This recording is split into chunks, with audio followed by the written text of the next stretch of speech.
mixed martial arts. Mixed martial arts. How do we like our martial arts? We like it middleweighting and apexy. Yeah!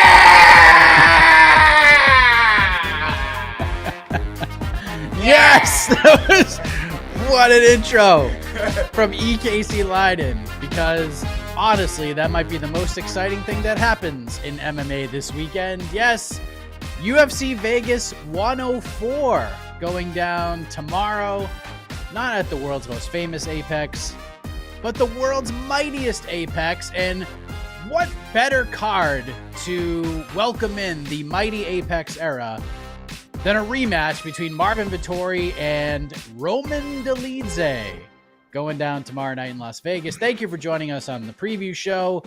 We have a lot to discuss. We didn't think we'd have a lot to discuss.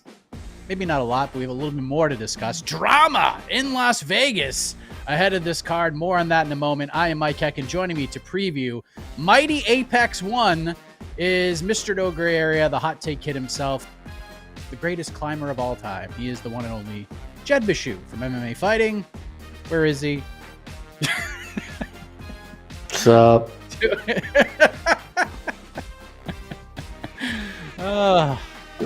Sorry. Gonna try and bring more energy. I just feel like shit today. I feel especially like shit because of what's ahead of us tomorrow. You know, like I'd be a little more pumped. I could bring a little more energy in different circumstances. Not what we're doing today. Today we're talking about a record-breaking card, Mike, because you haven't asked me for it. But the Fights Above Replacement scale has a new low. We have found a new rock bottom, and it is UFC Vegas 104, the lowest score I have ever given on the fart scale. Goes to this weekend's card. So let's talk about it. Let's have some fun. Okay, well, I mean, you can't just you can't just dangle that carrot out for the world and then not reveal it. So, yeah, UFC Vegas 103. I think we got to what, a 3.5, maybe a 4.5, right? Yeah, something like that. When it was all said and done, and that was not a great card. It was fun to watch, but it was not anything like we were super duper excited about. This one takes Mighty Apex to a whole nother level. So I couldn't be more curious before we talk about the drama on the scales. What is the fight above replacement tussle score for UFC Vegas 104? Does it actually, maybe a Meshulin number? Maybe this gets a Meshulin grade. No, it sure doesn't. Again, the lowest FARTF score that has ever been put forth. Definitionally, this is a 1.5 because I cannot functionally go lower because the rules of the rating system are that ranked fighters by definition are above replacement level. We're blurring the lines when we talk about Waldo Cortez Acosta being a ranked fighter, but by definition, he is above a replacement level fighter at heavyweight since he is in the top 15 in the world. So there are 3 ranked fighters competing on this card. It's a 1.5 as a result of that. It gets no bonus points from any other matchups. Not to say all the matchups are bad. Plenty of prospects I am at least marginally interested in, but prospects are not above replacement level. These are people making their UFC debuts or their first or second fights in the promotion. Nothing. There is nothing to hang your hat on for this weekend other than I got nothing else to do. And if that's the case, nothing wrong with that. I would honestly encourage anyone who has nothing else to do to just go to MMAfighting.com and keep up with this and then do any other things. Try new and different experiences in your life. Crack open a book you've been wanting to read for many years. Go see a movie. Not a ton great out there, but a couple. There's a Steven Soderbergh film out in the theaters right now. Do anything else other than watch this and tune into MMAfighting.com after. We'll tell you all the important things that happened. We'll give you the best highlights. This is a new low as far as I am concerned. I genuinely believe this to be, on paper, the worst fight card in modern UFC history. Wow. It's bad. All the bells. And again, bad. I like 8 prospects on this card. Most of them probably should or could still be competing in their local regionals. Like this is This is like a glorified LFA card. This ain't it, man. Just ain't it. I've been thinking about this like the last day or two because I'm trying to come on here and it's just like, we could talk about how bad this card is, and there are people Yeah. probably in the comments that are like, "Oh, stop complaining. You hate your jobs. You hate MMA," which is just not true. We just demand excellence from the promotion that I continues to demand tell us that they're going to give competence. us the I'm not best even fighters. demanding Yeah, excellence. just anything. If this card was on a Thursday, like if this is a Thursday night fight card, if we did Apex cards just on different nights of the week, not Saturday, if we just did a Wednesday night, sprinkled in a Thursday, maybe a Friday from time to time, if you have some name value in the main event, would this make it a little better? No. Not at all, you don't think? I No. actually The think it only would. way If this this is a card Thursday would be night card, better. I'd feel a little bit better. No, because then it's my Thursday night. Like, screw that. I want to have my weeknights to do other things. The only way that this card would be moderately acceptable is if it's the first card of the year. If we're coming off that month-long winter break and any fights are good fights. It's just nice to get back in the swing of things. Not the case. This is like a bad card in the middle of a protracted run of events. We're going from 313 to London next week. This is a tweener card in general, but it's made all the worse by being awful. Like, it is. I know that, to your point, Mike, people don't come on here to listen to us bitch, and I really have tried to go into this year more positive. I have largely not been as negative on the other cards this year as I think I have previously, because I don't want to do that. I implore anyone in the chat. I mean this from the bottom of my heart. Defend it. Like, defend this card as best you can. And if your answer is just I have nothing else to do on Saturday, okay. I've stipulated that if you have nothing else to do, there are worse choices. You could go out and commit crimes. That would be a worse choice than doing this. But like, I honestly would like someone to defend this card on its merits as opposed to just reflexively being like, you guys are just negative about everything. Because I don't. I think this is an indefensible fight card. That's fair. And while some people feel bad about this, there are fighters who did not feel great stepping on the scale. 3 of them, as a matter of fact. One in particular was an eye opener. We had the weigh-ins. They wrapped up not that long ago. Marvin Vettori, Roman Dolidze on the mark for their main event matchup. No surprise there. Two consummate pros. Last guy on the scale was one half of the penultimate fight, Chidi Njokuani, back down to welterweight. He made weight for, I think, the first 2 fights since dropping down from middleweight. Misses by 1.25 pounds against Elijah Zaleski, who made weight. I assume he's not cutting much more than that if he was 172.25.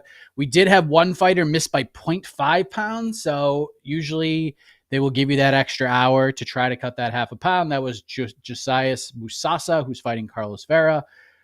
But boy, oh boy, do we have a huge miss. Brenson Ribeiro makes weight at 205.5 for the main card, not the opener, the second fight of the main card. He takes on Dayar Nurgazai, who weighed in at 210.5 pounds, Jed. He misses weight by 4.5 pounds. I have a hard time believing this fight is going to happen. Right now, we have 13 fights on the card. We're still awaiting word on penalties and if fights are going to go on, etc. But damn, man, 4.5 pounds at light heavyweight? That is a terrific miss. That's a big one. If you're going to be a bear, be a grizzly. And apparently, Nurgazai has been being a grizzly preparing for his winter slumber. Because 4.5 is just a huge miss.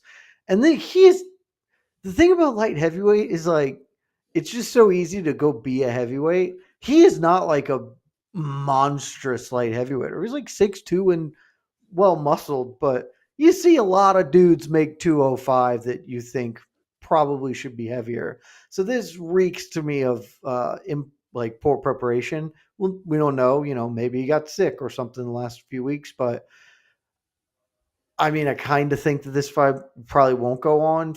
Nearly 5 pounds that's a big jump, but maybe they just, he gets fined a bigger portion of 30%. And Brenton Ribeiro is not super in a great position to be turning things down. He's 1-2 in the promotion and arguably should have lost that split decision win of his. So maybe they just go for it anyway. But 12 fights is better than 13, even though I'm kind of interested in seeing Nurgazai fight. Like, I think he's a pretty decent prospect, particularly at light heavy, though maybe now he's a heavyweight prospect. So, yeah, just super bad weight miss. Not a good look, kid. But again, as we say all the time, this fight's probably going to happen. And Nurgazai weighed in about 15 minutes before. Exactly what I was just going to say, Lazy Bed.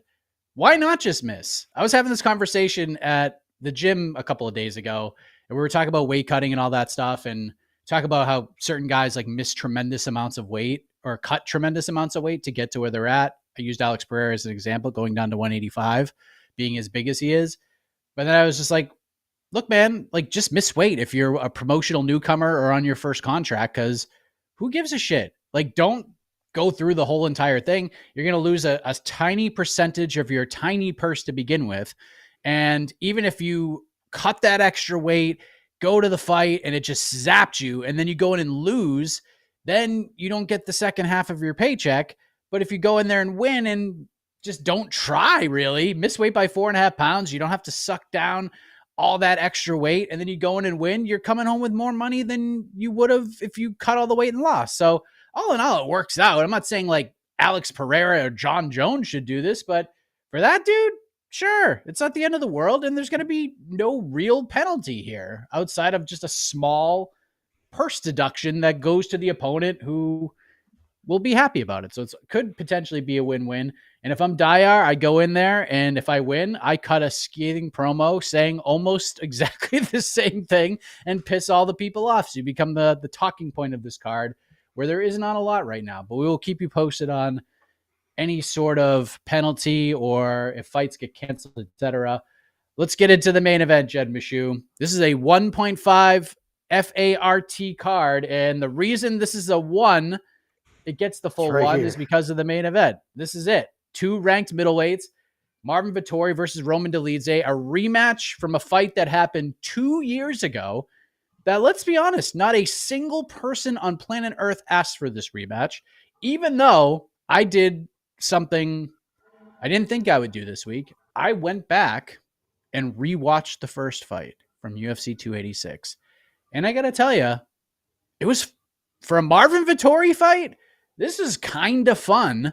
And I didn't remember how friggin' close this first fight was. It was real close. It could have gone either way. It was one of those fights. I actually went back into MMA decisions, Jed. 14 MMA folks who put in their scores scored the fight for Marvin Vettori, including one person in the MMA media space scoring it 30-27 for Marvin Vettori. Jed, would you care to guess who gave the 30-27? That's right, baby. And I'm right, too. I was correct. I went back, rewatched it, reread my live blog because that was live blogging at the time. Stand by. I don't have any issues with basically any scores you deliver for that fight, but I still think Marvin just did a little bit more. Roman Dolidze just doesn't have ideas. And like that's my central. I'm just going to dive right into talking about this fight, Mike, because it's the same fight.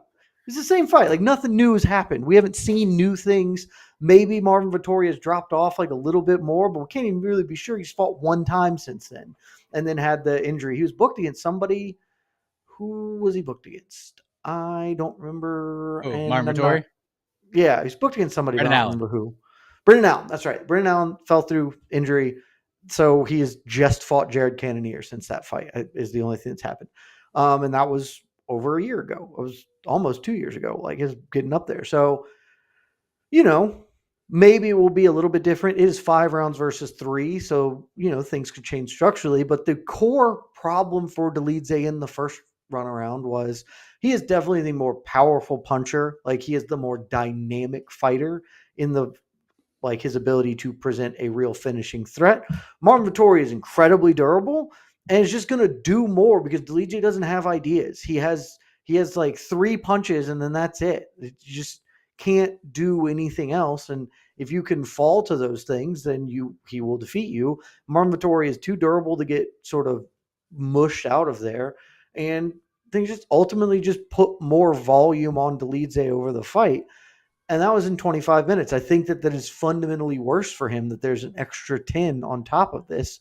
Vettori, much more experience in 25-minute fights. His style is just caters to it more. And so I don't think Marvin Vettori is going to impress anybody on Saturday, but I do think he probably lose a round or two and win 3 to 4 of the rounds by just being more active and Dolidze looking for like one big punch to change the momentum, but it doesn't happen because Marvin Vettori does not get hurt. He doesn't get knocked out. So yeah, I think that this fight also, I mean, this fight really reveals an issue with the fights above replacement tussle system, Mike, because definitionally it is a fight above replacement tussle. It feels like it should not be because nobody needs to see this fight again. We saw it once.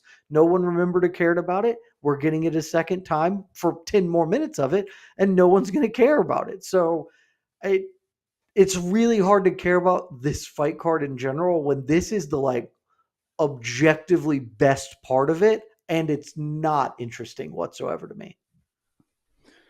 Yeah, and sort of on the other side of the token when it comes to the MMA decisions, 14 media members scored it for Roman Dolidze, including 2 media members scoring at 30-27 for Roman Dolidze.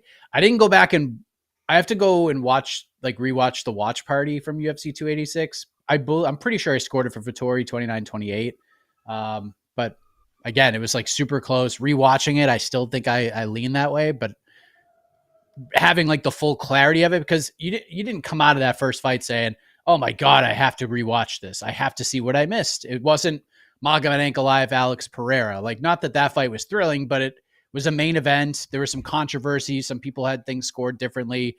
And when you're doing a watch party, there's so much going on. You can't give it its full attention.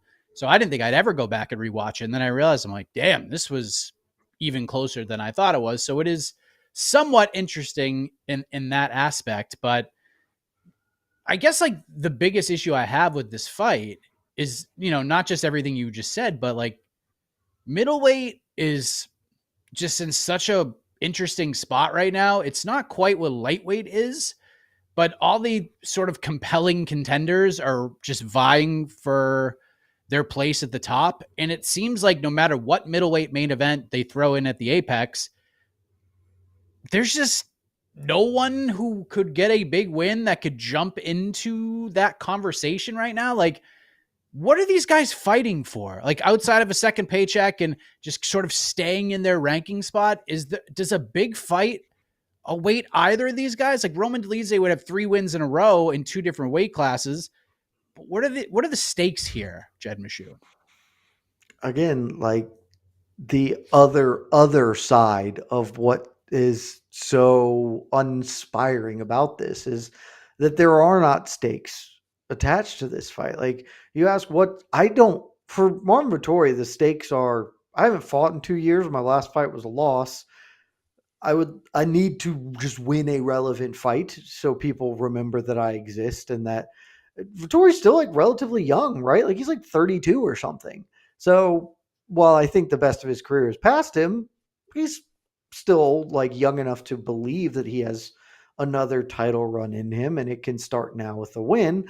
But like, if he wins, he's just already fought everybody, which makes it a really complicated matter. Like, just pulling him up right now, Whitaker, Costa, Holland, Hermanson, like just all the dudes who are still running around at the top of this, he's fought. So Vittori's probably, even with a win, not going to be looking upward because no one wants to rebook the Israel Adesanya fight. Like, no one needs that rematch either.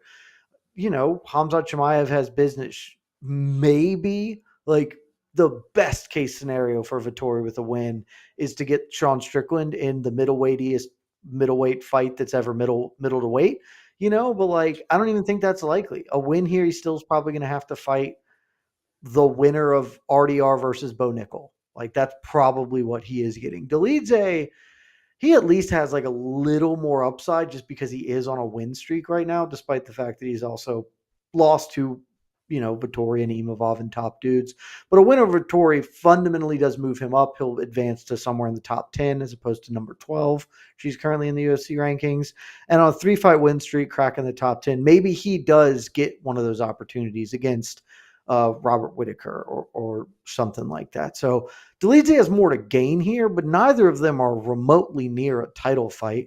Like, this is, as you put it, staying relevant. They need to win to be relevant and not fully fall into you are the guy we will build prospects off of. You will be the litmus test for the up and coming exciting fighters. So again, I am absolutely begging anyone in the comments to tell us why we're wrong. Like, I would love to know an honest assessment of why I am so wrong about this being as bad as I think it is. I mean, I think the one thing for Marvin Vettori is that, like, win or lose, the UFC loves a good beef, especially when there's cell phone footage of said beef going outside of the octagon. Like, Brendan Allen and Marvin Vettori have gotten into fights like on casino floors. So they could always go back to that one. And I kind of think that's what Marvin Vettori could get out of this. Roman Dolidze, I mean, could get Brendan Allen. I just don't know. Maybe it's either Brendan Allen or, like you said, the RDR Bo Nickel winner. Like, that's just kind of what awaits the winner of this fight. And I kind of feel like Marvin Vettori is going to fight Brendan Allen no matter what. But let's see who does move on, Jed. According to our friends at FanDuel, Marvin Vettori, the favorite to get a second victory over Roman Dolidze in the series. He is a minus 168 favorite. The comeback on Roman Dolidze plus 136. What's the pick, and where's the money going tomorrow, Jed? Picking the money on Marvin Vettori. I don't feel like it's not like my favorite thing that I've ever done, but it's my breakdown should tell you. I thought Vettori won the first fight. Certainly competitive. I thought he won the fight.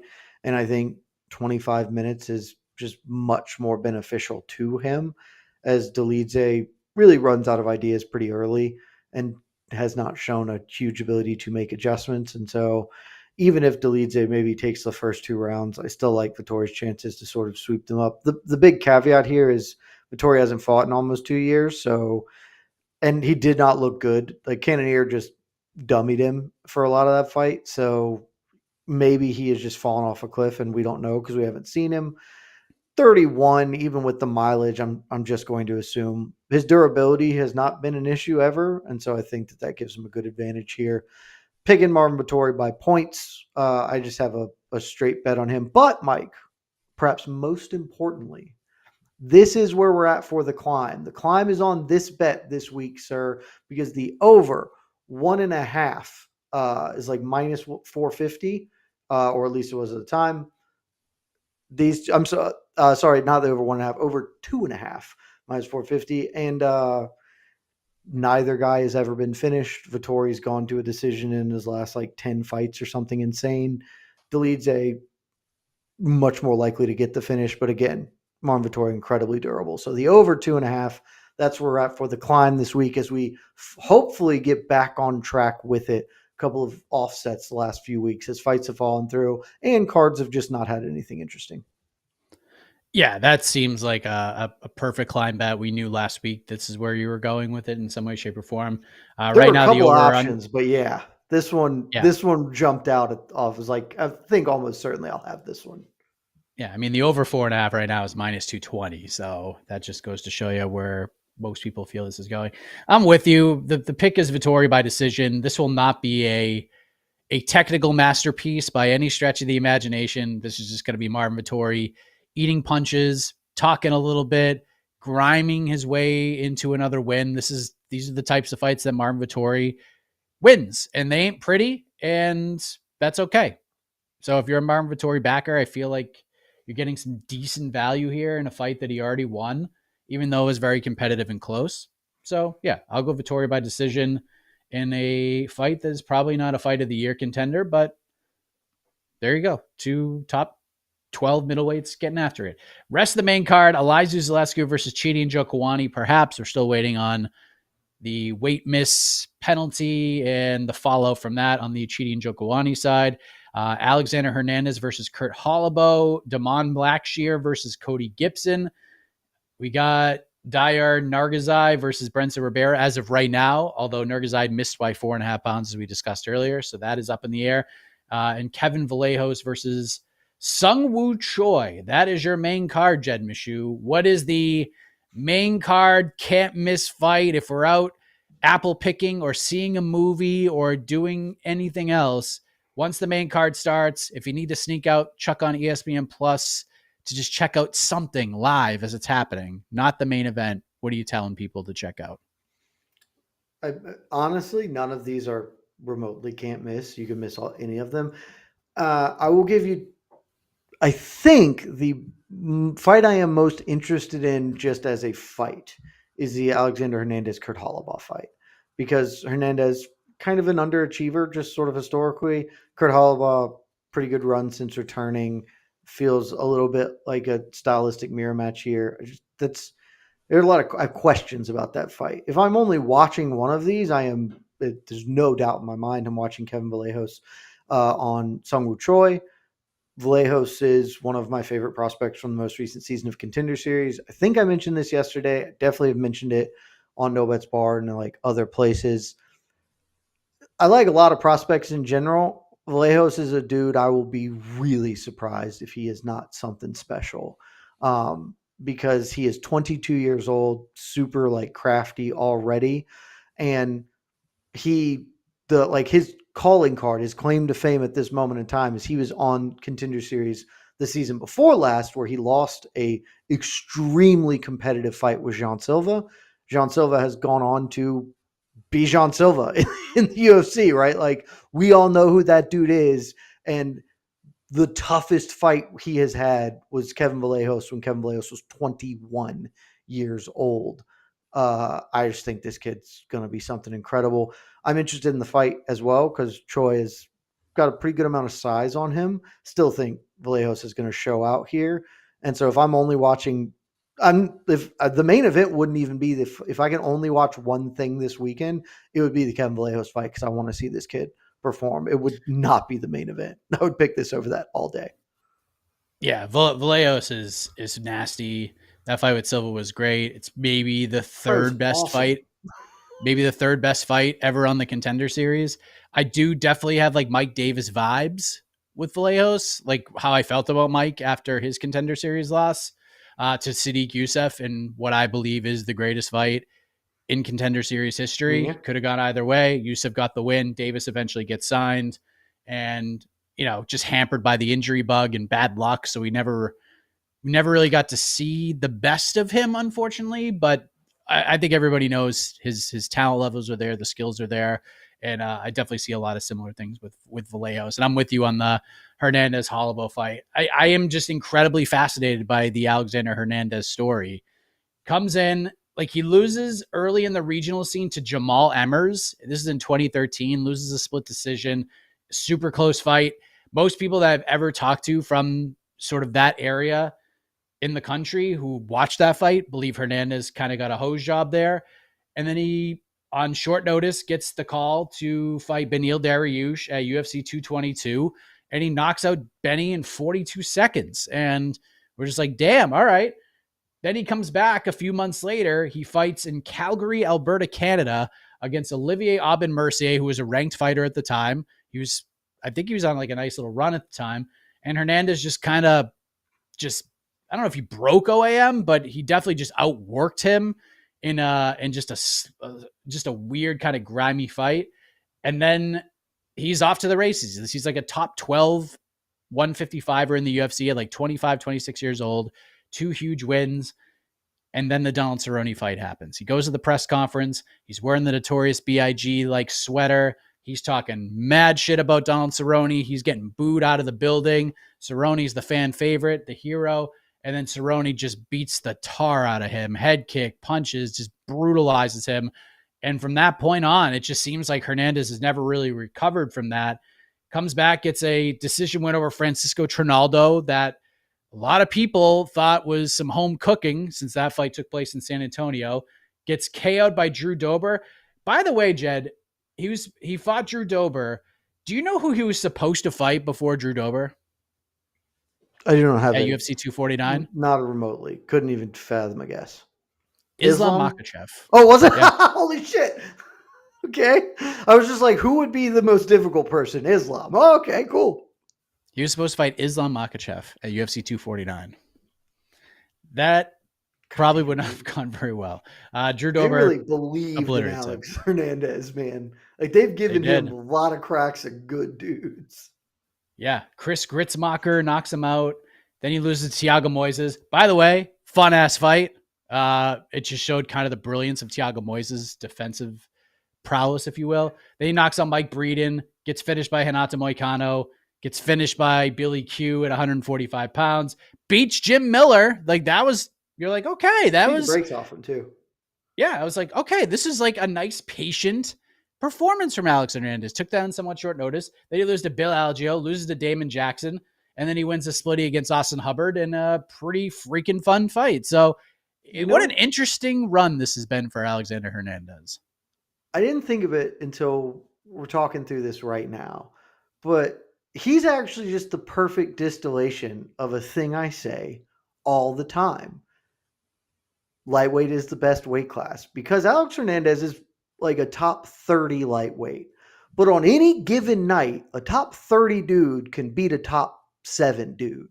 Like just that's how the margins between the top 30 are not like at heavyweight, a top 5 heavyweight could beat like 7 top 30 heavyweights in a row or whatever. But a lightweight, like Alex Hernandez, who is a decent fighter, like a good enough fighter, a top 30, top 40 lightweight, can come in there and whoop up on Beneil Dariush and OAM, which are great wins. Like those are great, relevant, good, like very, very talented fighters. Then lose to Donald Cerrone and then lose to Drew Dober and Thiago Moises, just like lose to other dudes in the top 30, but then also be like, hey, Francisco Trinaldo, eat my fists. Like he's like the perfect example of that argument. I'm going to start using him now. Be like, yeah, Alex Hernandez, do you think of him as a top 30 dude? No. He had back-to-back wins over clearly like objectively top 15 lightweights. So that's how we go, man. It's weird. Yeah. Definitely a super weird one. I know Alex Was he Damon Jackson's last win? I think so. Was Damon Jackson's last win. Yep. And then he retired, and then he came back like 2 weeks later. So we'll see what the future holds for one Damon Jackson. So according to Alex Bunin, who is on site, the Nurgazai Ribeiro fight is going to happen. We're still waiting on fine. Chidi not weighing in again. No 30%. Surprise. I'm going to say 30% on that big a miss. I'm going to guess it. That big a miss, they're going to. I think you go a little higher. But Ribeiro, it doesn't have a lot of. Go 35, go 40. Like go for broke, man. That would that would be better, but I don't think Ribeiro's just not going to turn the fight down. I don't think. Yeah. And then apparently Josiah Busasa was going to weigh back in, but I don't think he did. And we'll see. I mean, because the weigh-in window, I believe, is over. So we'll keep you updated. All right. I like Josiah. Yeah. I very much like Musasa as a prospect, but not a great start. Not a great start. Let's go to the peeps. Let's see what they're saying about this. Let's bring in Casey, who gave us the intro of all intros for this card. And there he is. He's got sleeves on. So that's never. But I gave it them all. Like this, like they're fist fighting guys. I gave it everything. But they are fist fighting. Sure did. You tried, buddy. You sure did. What a trier. I try. All right. God loves a trier. First, hit the super chats. Lazy Bed. Shout out to you guys who donated money to talk about this card. Let's take a look at this card. CFFC tonight is better. Amosov in the main event. He's fighting Curtis Millender, I believe. Is that who it is? We're going to take a look. CSFC 140. He is, in fact, fighting Curtis Millender. So if you ported that fight into the UFC, it would be legitimately the second best fight on the card. Arguably the best fight because the main event is terrible, but on paper, the main event is better, quote unquote. Jimmy Drago, Junior Mello. I don't know who either of those are. Omar Uzgoyev, Jesse Roberts. It's an Okay, okay real fight. quick. Amasov right now. Is he the only fighter? No, there's got to be a couple more. That's ranked in our top 15. That's not in, I don't know, the big three organizations. I don't know what you want to call it, the big three, but It's 100% certainly true. yeah, If he's ranked in our top 15, 100%, he's the yeah, only he's one. ranked at number 12 in our top 15 at Which is welterweight. fair. At Like welterweight. he just lost to Jason That's Jackson, it. and he's not out of the eligibility window yet. Yeah, He's been out for over a year, but he's not quite to the 18-month protocol we have instilled. that is wild. Yeah, I think he's we have all of our fighters. He's probably in the smallest promotion right now. Was that even news that 100%. PFL released him, or I don't remember that at all. I Just didn't know that happened until I saw that he got booked in this fight. I was like, okay. all I'm right. unclear why the UFC wouldn't sign him, but When did they he should get just sign him. released? Yeah, great story. And maybe Excellent they will. fighter. He beats Curtis Millender tonight, or Millender, sorry, and they're just like, all right, yeah, come Yeah. on, kid. All right. When did he get released? Yeah, he got bumped.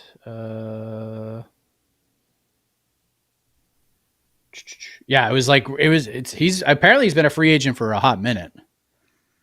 Since probably like from what I remember, it was right around the time that PFL and Bellator like merged. So it's been over a year. Oh, okay. It was right around then. Okay. Yeah. All right. Well, CFFC. How do you watch that? Is that on Bite Pass? UFC Fight Pass. Yep. All right. Well, there you go. That'll be a fun watch. Yeah, it is. Thank you, Lazy Bed. Is that tonight or tomorrow? That is tonight. Okay. Yeah. Honestly, yes. And there's like 5 fights on it or whatever, like 5 fights on like the main card or whatever it is. So Ryan Cafaro is fighting. So do your apple Striking picking coach for tomorrow many of your night. favorites. Yeah. Yeah. Do your apple pick tomorrow. Tomorrow and tonight. Stay in and watch Fight Pass. All right. Thank you much. Super chat from J Fish. This card is giving Browns versus Jags Thursday football vibes. That's always like the go-to. That's always the comparison to these cards. I mean, so we're clear, this is disrespectful to the Browns, who at least have Myles Garrett. This is like Zach Wilson Jets versus the Gardner Minshew Raiders. Like, this is trash. All right. Love it. Thank you. And one more super This is chat. the Patriots pre Drew Bledsoe. This is Tom Tupa quarterbacking Patriots and for the punting. last 5 years prior to signing Drake May. That's true. All right. I think you went over some bets earlier, but Giovanni wants to know about main event bets. Who should I bet on in the main event? Over I would bet on 1.5. Vettori, but if I bet on the over. Pick an over, any number you want. It's probably going to hit.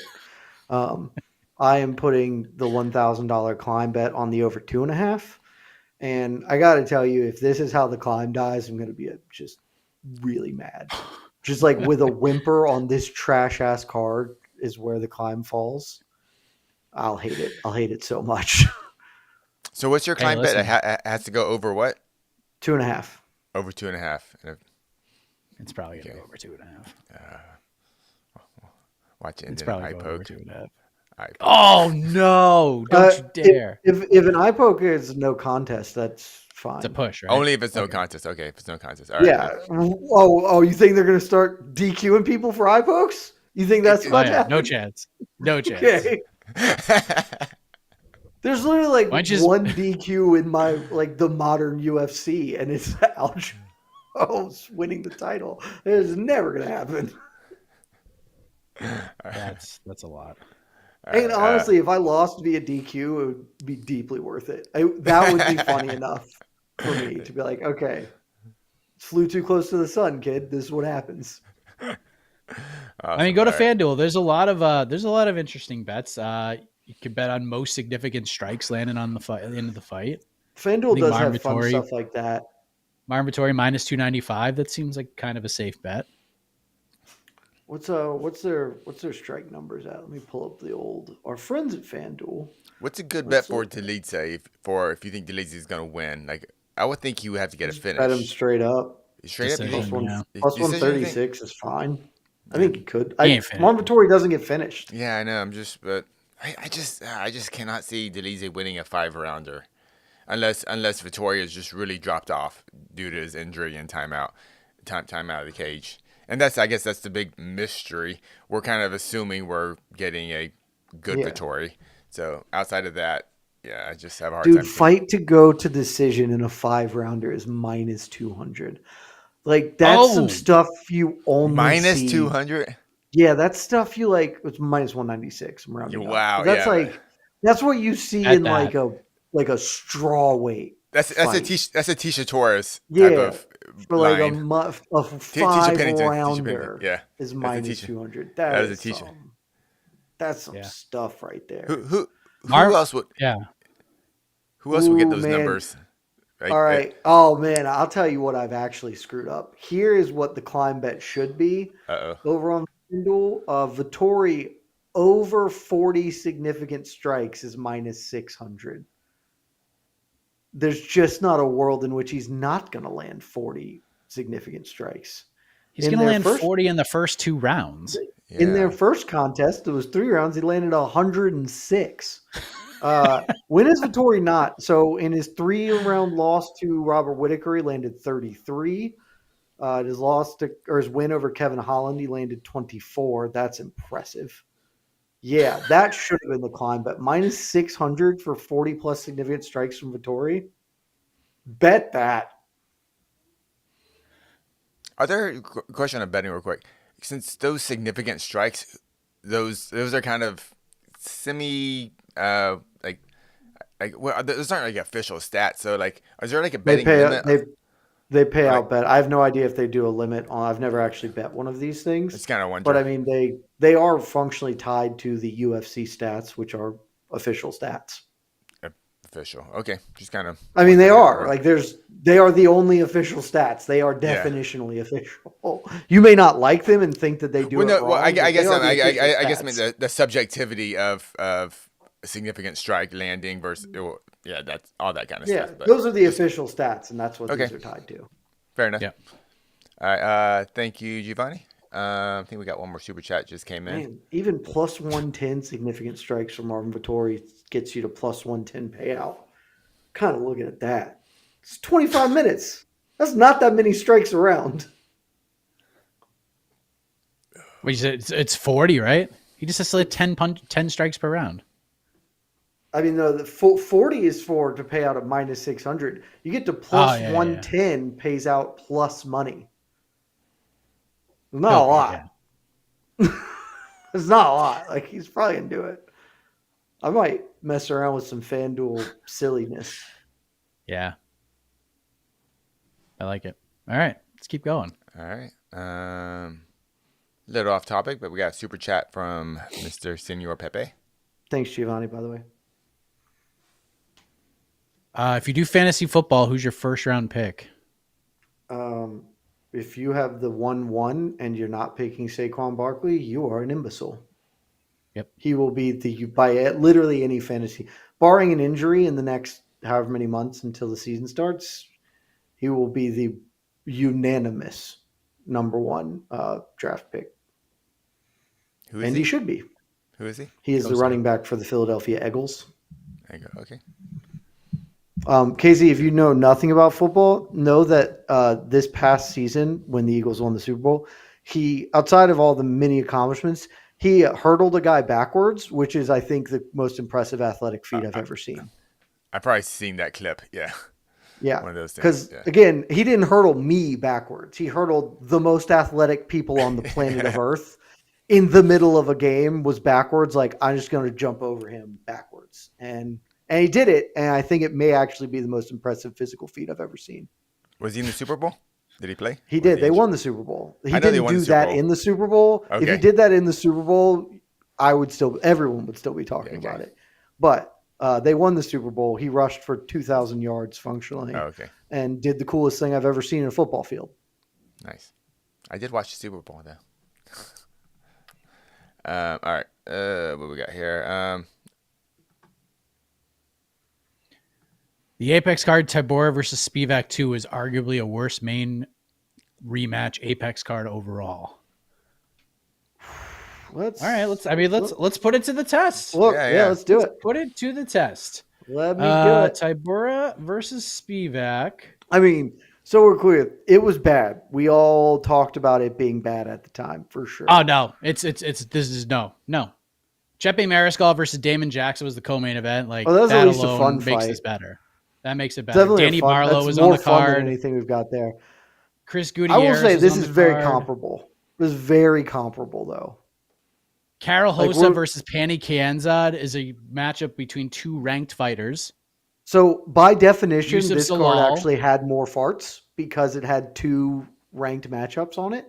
Because Spivak Tybura and Hossa Kianzad were both ranked. So this is better on the fights above replacement. This is also a terrible card. It's not good. It's a really, definitely really not bad good. card.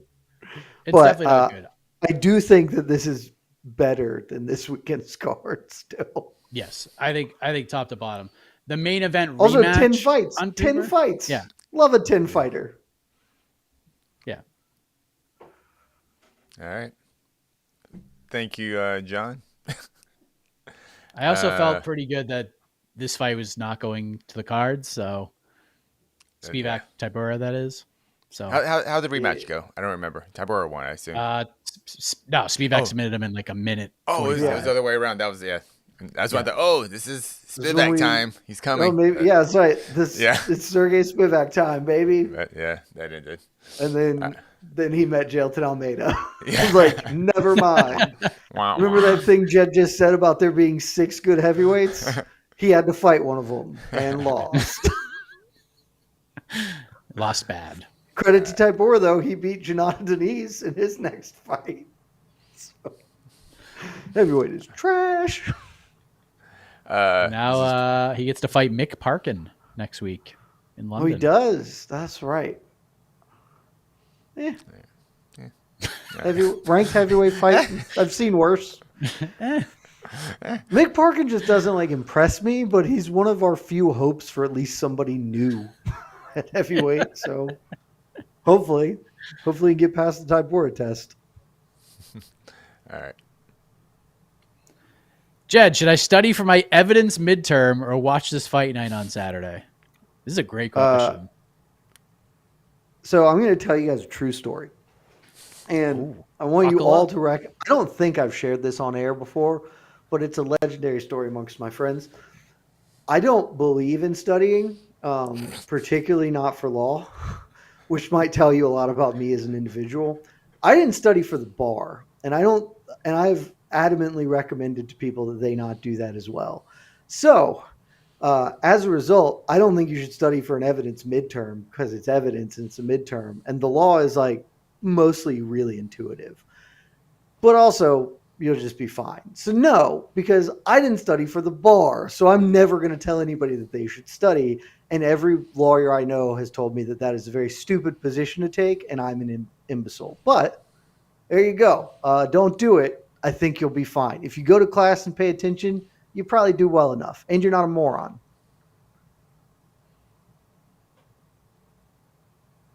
There you have it. Great advice. Just great advice. All of my attorney friends hate that. But I didn't study for the bar and I passed. I think, and I'm not any smarter than anybody else. It's just not that hard. I promise you it's not that hard. People just get too wound up into thinking things. Look at what's happening in our country and who's in charge of it. Most of those people are attorneys and they're all dumb as hell. You're not that dumb. You'll be fine. Yeah. Yeah, just get a reality TV show and you work on that and don't study. Yeah, and then you'll make it. All right. It's also a midterm. Come on, it's a midterm. Who studies for midterms? I'm also not currently a lawyer, so maybe that tells you something about the choices I make. This is a silly question, but let's go ahead and talk. Let's go ahead and bring it up. Is it possible Marvin gets a title shot with an impressive win? No, it is not. Uh, He's coming yeah, off I a mean, loss to Jared Cannonier, and he'd be beating the number 13 dude. if Dricus No. Duplessis, if Dricus Duplessis is booked on International Fight Week and he truly wants to fight, and the next 9 ranked fighters, Hamzat Chimaev, all on down, all trip and hurt themselves to the point where they can't fight, and the only middleweight available to compete one day later is Marvin Vettori, and he makes 185. Yes, that is how he would get a title shot with a win. Other than that, Marvin Vettori needs over under 3.5 wins to get a title fight. I mean, we're talking a real designated survivor scenario of like the Oh UFC yeah, calls in all the other middleweights to do like a and EA they all say UFC no. 6 shoot, and then a meteor hits the building and they are all no more. Then Marvin Yeah. Vettori gets like it's the only way. It's the That's only it. possible way. Yeah. So I will say it is not fully impossible, but it would take an act of God for it to be possible. Could he get some sort of number one contenders fight with a incredibly impressive win? An impressive win that would break the climb, by the way, if that So I happens. mean, again, the Because actual best case scenario for him is to get Sean Strickland, that's and yeah. that's also Like like I don't even know if they would do that because I know that he spent some time at Extreme Couture. I don't, like, Mike, you're better knowing these things. I think he's at ATT right Yeah. now, but like I don't I know if he don't even really would know. fight Strickland because he wasn't there forever, but he spent some time there. Strickland's trained with like everybody, so it's hard to Yeah. count anybody out from fighting him. But that's like his best case scenario is to fight Strickland. If he beats Strickland, maybe. If he beats Strickland and nobody else is available, then there's something there. But no. The greatest middleweight championship fight of all time would be if RDR fought Marvin Vettori. There would just be If RDR nothing beats more Bo Nickel, middleweight. that's happening. That's That's happening. it. I mean, that's just that. So yes, I mean, a title shot for the It's middleweight true. ooh, championship is It's potentially on true. the line. That is held by RDR, and I don't think anybody could take that belt from him unless it's Marvin Vettori. So potentially we could get this. Also, Sleeto is no cap. I swear to God, all of my law school friends knew that I didn't study for the bar, and the way the bar works is when your grades are public, right? So like there's just it's a pass fail list, and they post it up on like the Georgia State Bar website or whatever. And so it's not like you check in the mail or whatever. I went to sleep the day, like I took a nap because like the grades are supposed to drop at like 4 in the afternoon or whatever day it was. Took a nap. I woke up to 30 different text messages from my friends being like, "You son of a bitch, I can't believe you did this." And that's how I found out I passed the bar was a litany of texts saying, "You are a piece of crap for not studying and doing what I did when I spent thousands of dollars in the whole summer to do this." Uh, it felt great, except for I had a bunch of friends who also failed. So this is also true. That year there was like a giant scandal in the state of Georgia's bar thing where like a bunch of people who should have passed didn't pass because of there's some like error in what had happened. And so like I had a bunch of friends I went to school with who didn't pass the bar and several of them did not speak to me for months because I passed without studying and they like their whole livelihoods depended on this and failed. And then like a year later it turned out they actually just got screwed over by some technical error. It was a whole That's thing. crazy. It felt I felt so bad for him too, man. It's like, Did it oof. happen in reverse at all, where somebody who was told passed actually didn't pass? I have no idea, and I assume that if that happened, you can't just rescind that. You You just got can't to eat that undo it. L. Yeah. So there's possibility that I only passed by virtue of being the luckiest person on mankind's earth. But to the best of my knowledge, I passed clean because I went to law school for 3 years and I paid attention. That's all it is. Being an attorney is knowing things that you learned for 3 years of dedicated work. all right. Do we have anything else here? uh, me see what There else we can't be got. any questions about people getting title shots or top 5 ranked opposition with wins. Dude, Like there just who has can't a be. question about Even any? Joseph Boza, as much as we love him, cannot come up with something compelling with this, where it's actually a realistic chance of happening. Yeah. Like, Uh, what is the best thing that could happen on Saturday? Like, God. outside of like a generic incredible KO, like what is the best reasonable storyline that could come out of Saturday? I got nothing, man. Like Waldo Cortez Acosta kills Ryan Spann and then calls for a fight with Jailton Almeida. Like, I don't know. I mean, Waldo Cortez Acosta wins. We talked about this. We know what's coming. He's gonna headline some weird city's UFC return against Derek Lewis, and it's gonna break the North American gate record. Casey, put up Lazy Bed's most recent question. we got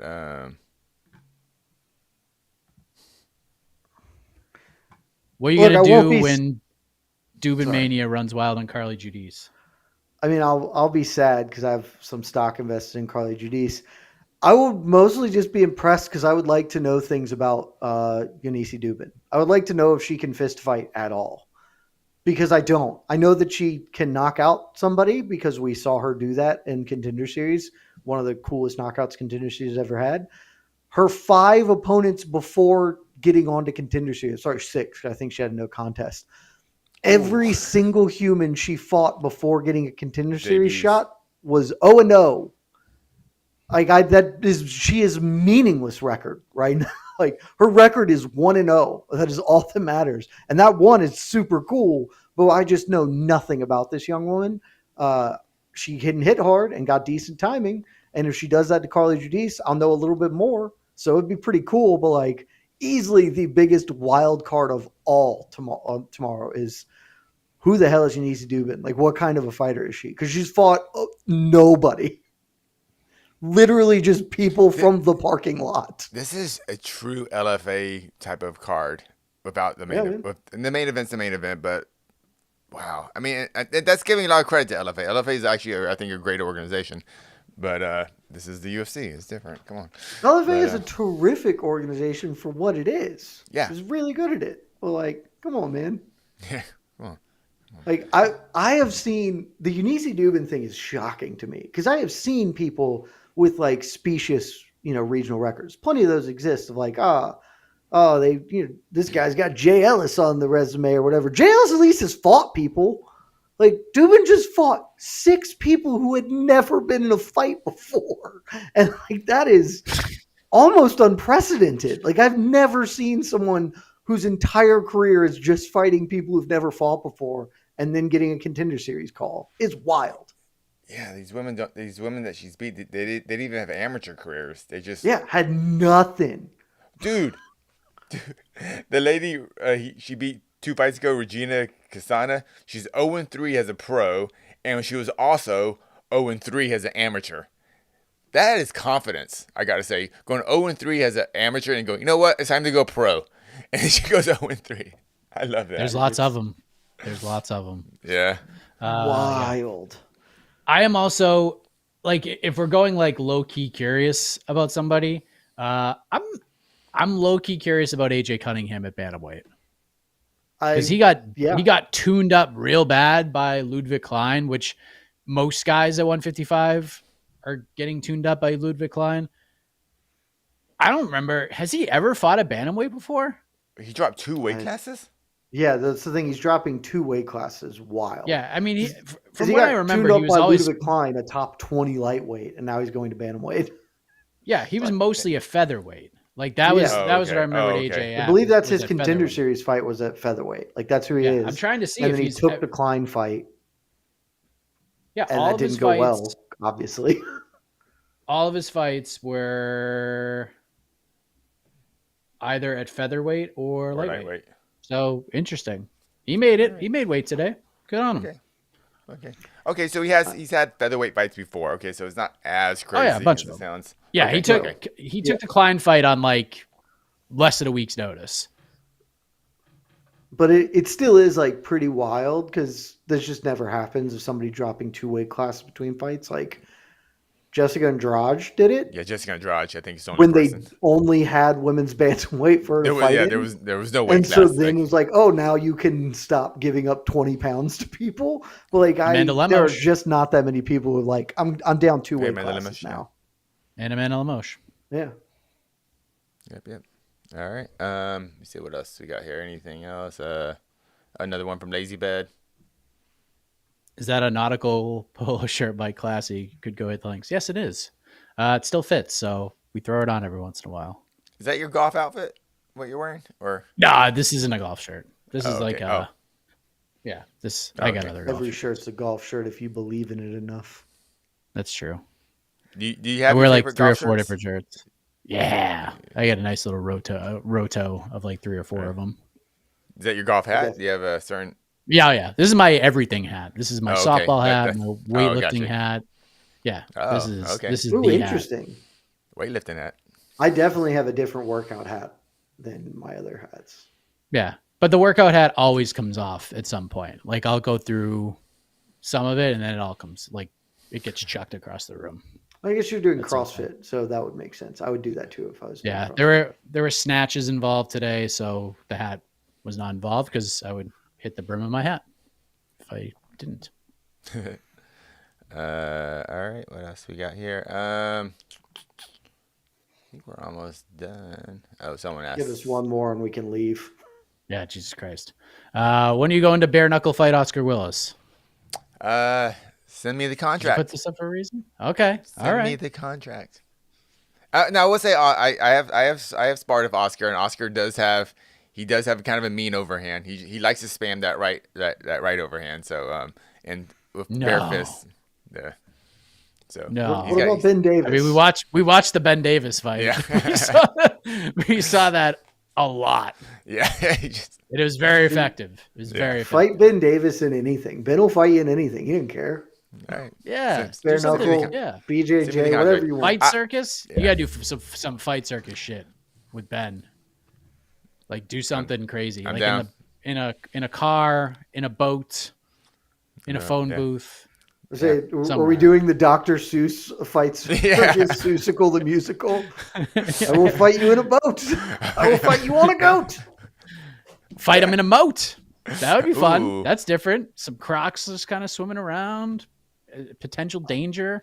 I mean, there's just so many things. Who had a moat? Somebody had a moat. Oh, this is like There was a Japanese like- promotion that had like a fog. They had like fog around it was, like, somebody open had a mat. moat, and I can't think of it now. Oh, this was like deep internet fandom in like the early 2000s. Like oh with water? man, I'm gonna try and Google this. Like There's- literal water in it, or Oh, come on. I'm trying to see if I can find the old things, but God, it was the best. Somebody here knows what I'm talking about. Surely fights. these people in the chat remember there being like emote fighting championships. It was, oh God. That's going to drive me crazy. one last question. But This it's is just for like Jed. the best idea. Yeah, this one's for Jed. One question came up for Jed. Oh God. Would you prefer RDR versus DDP or Yuri versus DDP? I think this is probably the easiest question you've ever been asked. Yuri versus DDP. Don't get me wrong. RDR versus DDP, I would also enjoy. That's not nearly as fun. Yuri versus DDP those are my two largest idiot sons, and I would like to see them fight each other. Like you all know my stance on meritocracy and how we should be doing the things that make sense. I'm willing to be a hypocrite this one time if we made that fight happen. Like, oh, Hamzat doesn't get his title fight because we're doing this. Yes, call me a hypocrite. I will deserve it. I will pay $300 American to watch DDP fight Yuri Prohashka. Like, name a price and I will pay. I promise you, if that fight ever gets booked, I will be in attendance. That will be like, I will demand to be in attendance for that. Have those guys beefed at all publicly? I don't think so. Dang it. Because, like, why would they? Because Yuri didn't have the belt. DDP has, like, kind of talked a little bit about Alex, but No, nothing directly at each other. All right. can you you imagine the build-up to that thing? It would be incredible. Yuri just being a lunatic, and DDP with his like snide, like cutting remarks about like about Yuri like being a samurai in the woods. Like it's just be the best. Oh my god. There is no fight I want more. Like I thought I wanted Eddie Hall Puds the most. That's number 2. It's Yuri DDP. It would make me so And a true like UFC like prime time type of build up, 24/7, like 3 episodes, it would be the best. Oh Yeah. god, one day I hope. One day I hope. Like I would want to see multi different things with that 24/7, where it'd be like they have their own, but then we get to watch each of them watch the other fighters like video clips from it. Because Yuri just breaking down things DDP says about him would be incredibly compelling, and then vice versa. DDP just coming up with a quick quip that would make us all laugh.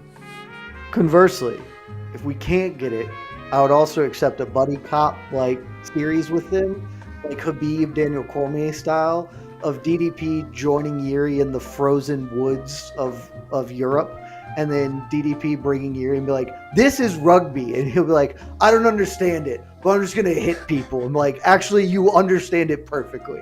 It would be incredible too. He's like Yuri trying to befriend like an antelope or whatever because he doesn't understand things. That would also be pretty good. So I'll accept the buddy cop thing with them too. If you want to save the Ultimate Fighter, Yuri and DDP as your coaches.